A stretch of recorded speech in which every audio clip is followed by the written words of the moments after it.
IKEA எனக்கு ரொம்ப பிடிச்ச ஃபர்னிச்சர் ஷாப்பு. ரொம்ப பெரிய கடை. ஃபுல்லாகவே ரூமாக தான் ஆர்கனைஸ் பண்ணி வச்சுருப்பாங்க. ஒவ்வொரு பொருளுக்கும் தனித்தனியாகவே ரூமாகவே இருக்கும். அதே போல் ஒரு ரூம் செட்டப் எப்படி பண்ணால் நல்லாயிருக்கும் அப்படிங்கிற மாதிரியான ரூம் செட்டப்லேயும் அந்த ரூம் ஆர்கனைஸ்டாக இருக்கும். கிச்சன் தனியாக, ஹால் தனியாக, பெட்ரூம் தனியான எல்லாமே அடுக்கி ஆர்கனைஸ்டாக இருக்கும். சின்ன ஸ்பேஸை எப்படி யூஸ் பண்ணலாம், என்ன மாதிரி ஸ்டோரேஜ் ஆப்ஷன்ஸ் இருக்குங்கிறதையும் அந்த ரூமில் வந்து ஒரு செட்டப்பாகவே வச்சுருப்பாங்க. அதுக்கு கீழே ஃப்ளோரில் பார்த்தோம்னா நமக்கு வேணுங்கிற திங்ஸ் இங்கே இருந்த ப்ராடக்ட் எல்லாமே கீழ் ஃப்ளோரில் ப்ராடக்டாக இருக்கும். நம்ம வேணுங்கிறத வாங்கிக்கலாம், அந்த மாதிரி செட்டப்பு. இது வந்து ஒரு குழந்தைங்க ரூமு, எப்படி சின்ன ரூம் தான், எந்த மாதிரி வச்சா செட்டப் பண்ணால் ஆர்கனைஸ்டாக இருக்கும், ரெண்டாவது ஃபுல்லாக யூஸ் பண்ணிக்கலான்ற மாதிரி வச்சுருப்பாங்க. இது என்னோடய ஃபேவரட் டேபிள். எங்கள் வீட்டில் இருந்தது முன்னாடி ஒரு 15 இயர்ஸாக இது நல்லா யூஸ்ஃபுல்லாக இருந்துச்சு. இப்போ அது கவலைக்கிடமாக இருக்குது. லைட் வெயிட்டு, நம்ம ஈஸி க்ளீன் பண்ணுறது எல்லாமே ஈஸியாக இருக்கும்.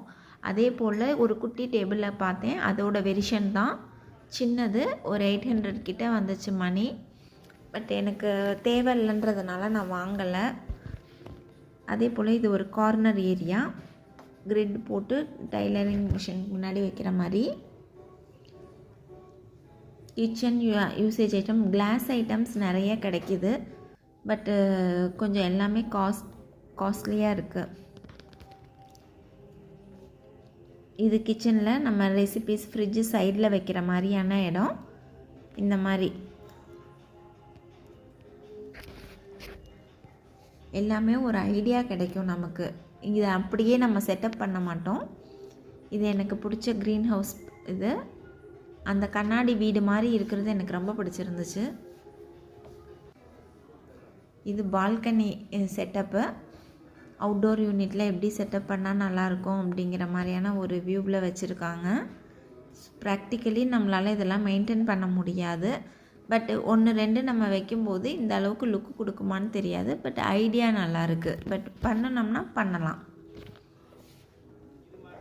அண்ட் தென் எனக்கு பிடிச்ச அந்த ரெயில்ஸு, கிச்சன் மேடைக்கு மேலே வைக்கிற ரெயில்ஸு வித் பேஸ்கெட்டோட, இதெல்லாம் அங்கே செட்டப்பாக வச்சுருப்பாங்க. கீழே நம்ம வேணும்னா அங்கே அந்த பில்லோட கோடு இருக்கும், அந்த கோடை கீழே கொடுத்தோம்னா அவங்க ப்ராடக்ட் எடுத்து கொடுத்துருவாங்க.